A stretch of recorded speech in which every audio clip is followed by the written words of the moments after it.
आज हम लोग यूपी टेट सी टेट के हिंदी लैंग्वेज की तीसरी क्लास को स्टार्ट कर रहे हैं, जिसका टॉपिक है हिंदी वर्णमाला। हिंदी वर्णमाला के अंतर्गत आज हम लोग स्वर के बारे में अध्ययन करेंगे।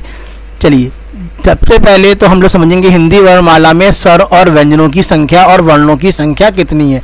तो हिंदी वर्णमाला में लेखन के आधार पर वर्णों की संख्या जो है वो है 52 है वर्णों की संख्या लेखन के आधार पर, जो क्रमशः 13 स्वर और 35 व्यंजनों तथा 4 संयुक्त व्यंजनों में विभाजित है। 13 स्वर कौन कौन से हो गए? वो हो गए आ ई री उ ए ओ और अंग आ। इस तरह मिलाते हुए टोटल जो स्वर हो गए वो हमारे 13 स्वर हो गए। अगर उनके उच्चारण के आधार पर देखें तो उच्चारण के आधार पर वर्णों की संख्या कितनी है? 45, जो 10 स्वरों में है। इसमें कितने स्वर हैं? तो इसमें स्वरों की संख्या जो है वो 10 है। इसमें री को और आ और अंगा और आहा को नहीं लिया जाता है। इसलिए अगर आपसे पूछा जाता है कि स्वरों की संख्या कितनी है, तो स्वरों की संख्या कितनी हो जाएगी? 10 हो जाएगी। लेकिन अगर लेखन के आधार पर स्वरों की संख्या के बारे में पूछा जाए तो लेखन के आधार पर स्वरों की संख्या जो होगी वो होगी 13। ठीक, अब आगे हम लोग पढ़ते हैं कि स्वर होते क्या हैं।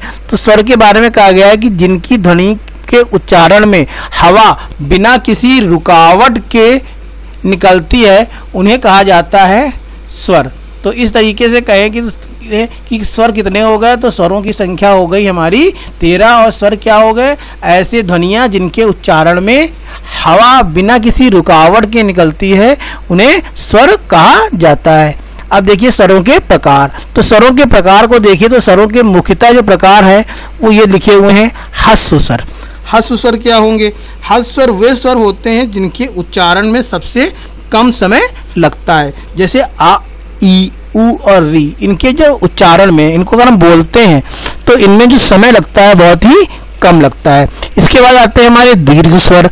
दीर्घ स्वर वो स्वर होते हैं जिनके उच्चारण में हमें अधिक समय लगता है। किससे अधिक समय लगता है? ह्रस्व स्वर से ज़्यादा समय लगता है दीर्घ स्वर के उच्चारण में। जैसे ह्रस्व स्वर के उच्चारण में आ पढ़िए आ, और दीर्घ में आ तो ज़्यादा समय लग रहा है, इसलिए आ ई उ ए ओ औ ये हमारे दीर्घ स्वर होंगे।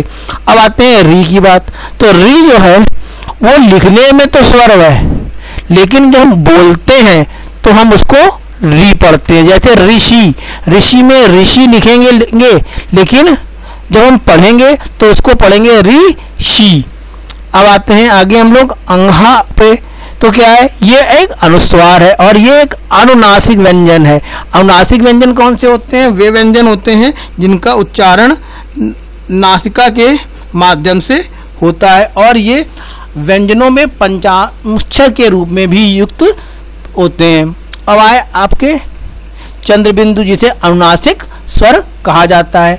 विसर्ग, जैसे कि विसर्ग दिए बनाया गया है कि विसर्ग जो होते हैं ये हमारे अयोग वाहक होते हैं। तो अयोग वाहक में क्या क्या आ जाता है? अयोग वाहक में आ जाते हैं अनुस्वार और विसर्ग, दोनों आ जाते हैं। तो अगर आपसे पूछा जाए कि अयोग वाहक में क्या क्या आते हैं तो आपके आएंगे अनुस्वार और विसर्ग। पंच स्वर।